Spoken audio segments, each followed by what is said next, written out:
ओम नमो भगवते वासुदेवाय नमः। भगवान विष्णु के 24 अवतारों में से एक अवतार नरसिंह अवतार के बारे में आप लोगों ने जरूर सुना होगा। नरसिंह अवतार की कथा से हिरण्यकश्यपु का नाम, दैत्यों का राजा, असुरों का राजा हिरण्यकश्यपु का नाम जुड़ा है। हिरण्यकश्यप असुरों का राजा था और उसने अपने तपोबल से भगवान ब्रह्मा को प्रसन्न कर एक वरदान लिया था। भगवान ब्रह्मा ने हिरण्यकश्यपु को यह वरदान दिया था कि तुम्हें कोई मनुष्य नहीं मार सकता, तुम्हें कोई पशु या जानवर भी मार नहीं सकता।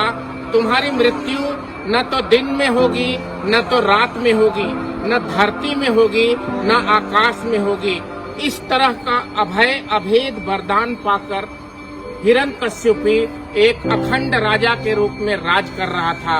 इसी क्षेत्र में विशाखापत्तनम आंध्र प्रदेश के क्षेत्र में वो राज कर रहा था। उसके 4 पुत्र थे।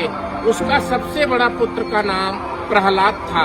संयोगवश प्रहलाद दैत्य की परंपरा का निर्वहन न करते हुए दिन रात ओम नमः भगवते वासुदेवाय का जाप करते थे और भगवान विष्णु के भक्ति में लीन रहते थे।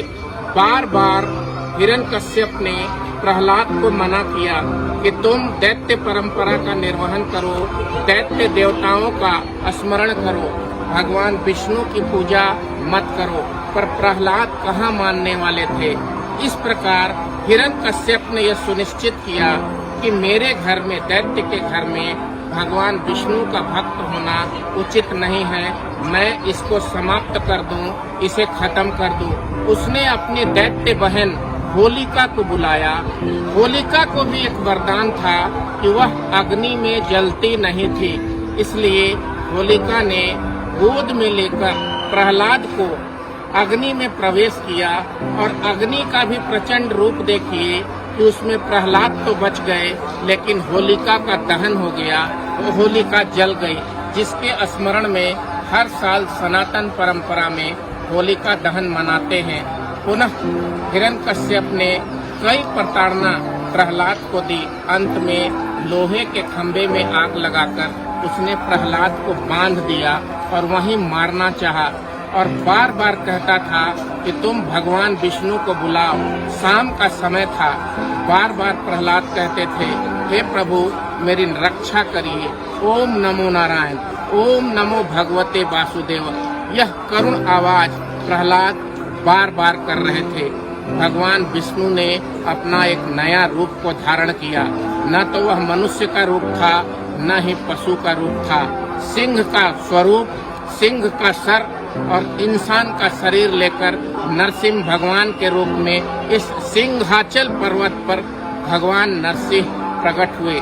शरीर इंसान का, चेहरा पशु शेर का, इसीलिए सिंह आंचल मतलब सिंहों का पर्वत है ये।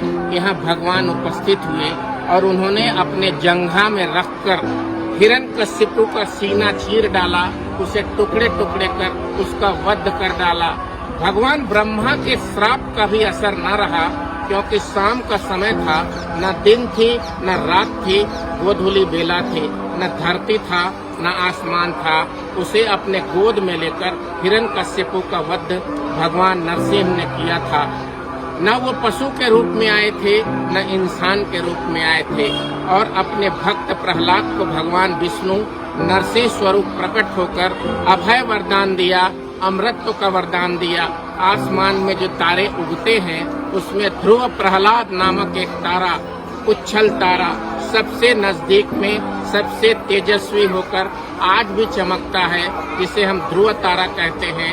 दरअसल वह प्रहलाद ही है जिसने भगवान विष्णु ने नरसिंह स्वरूप बनकर, ध्रुव तारा बनकर अमर रहने का वरदान दिया। इस जगह पर कहा जाता है सिंहाचल पर्वत में भगवान नरसिंह की पूजा, नरसिंह का घर प्रहलाद ने बनाया और उसे आदिकाल से पूजा प्रारंभ की।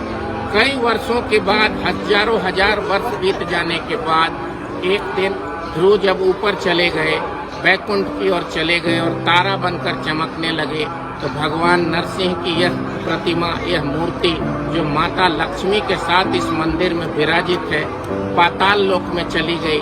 आज से 800 साल पहले इस क्षेत्र में एक राजा हुआ करते थे जिनका नाम पुरवार था। उन्हें स्वप्न आया, वो इस जगह पर पहुंचे और राजा पुरवार ने 800 साल पहले कोई 12वीं शताब्दी में इस सिंहाचल उग्र नरसिम्हा मंदिर का निर्माण कराया। यहाँ आपकी सभी मनोकामना पूर्ण होती है। भगवान विष्णु के उग्र स्वरूप नरसिंह देवता के इस मंदिर में आइए और अपने जन्म जन्मांतर के लोग यहाँ आते हैं अपने किसी भी समस्या से निजात पाने के लिए, अपने सभी समस्याओं को समाप्त कर विजयी होने के लिए। ध्रुव तारा की तरह, ध्रुव प्रहलाद की तरह आप भी भक्ति लेकर भगवान विष्णु के श्री चरणों में आइए। उग्र नरसिम्हा का यह स्वरूप आपको वरदान देगा, आपका इस जन्म और अगले जन्म से आपको उबार देगा, किसी भी तरह के संकट से आपको उबार देगा। ओम नमो नारायण। यही कथा है विशाखापट्टनम जिला आंध्र प्रदेश में सिंहाचल पर्वत पर स्थित नरसिंह भगवान के इस मंदिर का। मैं बिंदु भूषण दुबे आज 12 सितंबर 2022 को यहाँ पहुँचा। पहले भी यहाँ आने का अवसर मिला था, आपको इस भक्ति की कथा सुनाई। महाप्रभु नरसिम्हा आपको आशीर्वाद प्रदान करे, आपकी सभी मनोकामना पूर्ण करे। ओम नमो नारायण।